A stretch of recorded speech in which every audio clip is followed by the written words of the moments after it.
returning to Sagebrush, Colorado with Death on Heels. Hello and welcome back to my writing journey. I'm Byerrum, author of Crook Tales for Two, my Art Deco mystery, and the Crime of Fashion mysteries featuring Lacey Smithsonian and a play or two.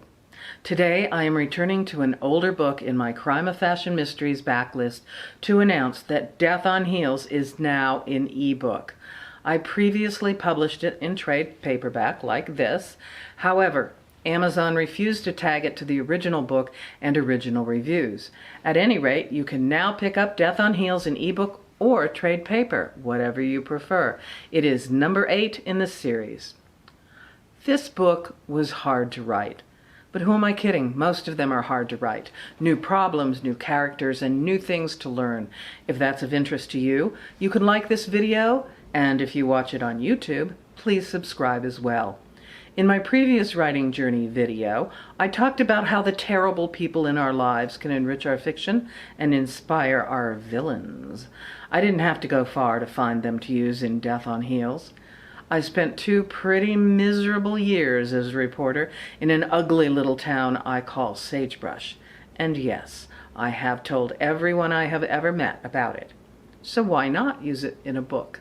It was so cold in the winter that the water in the toilet froze, and I slept on a bed under blankets and piles of coats. I quit when I realized I could be just as broke in a warmer, more attractive place. Reporting jobs paid very poorly. I imagine they still do.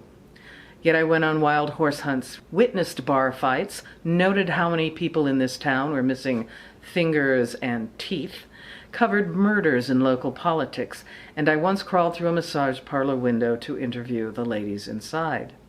Beyond that, I worked for a crazy man who owned a newspaper and treated it as if it was a toy.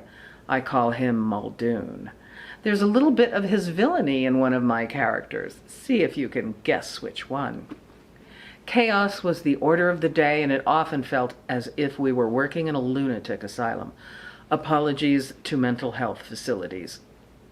I worked insane hours, including nights and weekends, with no overtime or benefits. We had a printer, Bud, not his real name, who was hired from the state penitentiary because my boss knew he couldn't quit until his parole was up. It was rumored that Bud was a bank robber. The truth, I later learned, was that he attempted to rob a convenience store but was inept and caught. He served about 6 or 7 years before he was paroled. He was actually a really sweet guy who quit the Daily Press the day his parole was up. Obviously, I didn't want that experience to go to waste, so I wrote about it to express my personal torment and for your reading enjoyment. You're welcome. Death on Heels deals with Lacey Smithsonian's backstory in Sagebrush, how she met former police chief Vic Donovan and her former boyfriend Cole Tucker, who is accused of murder. While I swore I'd never go back, so did Lacey Smithsonian. I'm quoting from the back copy to give you a flavor of the book. DC fashion reporter Lacey Smithsonian swears she'll never go back to Sagebrush, Colorado. That scruffy, hard-luck western boom town is where she earned her spurs as a cub reporter. But now 3 young women have been murdered, their bodies found barefoot and broken, and the accused is Lacey's old boyfriend, Sagebrush rancher Cole Tucker. In her best cowboy boots for courage, Lacey heads way out west to prove Tucker's innocence and to resolve the last of her old feelings for this man she once loved and left. Her plan doesn't sit well with her current beau, Private Eye, Vic Donovan, who has his own history in Sagebrush. Vic races back there in pursuit of Lacey. Her editor, Mac Jones, and nosy fellow reporter, Tony Trujillo, are chasing Lacey's story too. Soon, many more complications are hot on her trail, like a murderer, and even her mother. But Tucker kicks over all their plans when he abducts Lacey in a daring courthouse escape.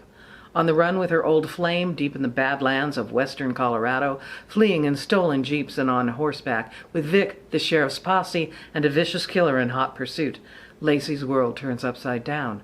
Who can she trust? Tucker or Vic? The law or her own conflicted feelings? Or nothing but her reporter's instinct for the truth? You can read the rest of the story in Death on Heels, trade paperback, or ebook. It's taken a long time republishing my backlist because it takes a back seat to whatever else is going on. But now there is only one book left in my backlist, Veiled Revenge, and I'll let you know as soon as I know when it's going to be published. Then I will be all caught up on all my books. I can't wait. And as a note, please review and rate this book. You have no idea how much it helps, especially when Amazon suppresses the older reviews. That's all I have for now. Read it and weep or laugh, and I'll see you next time. Bye.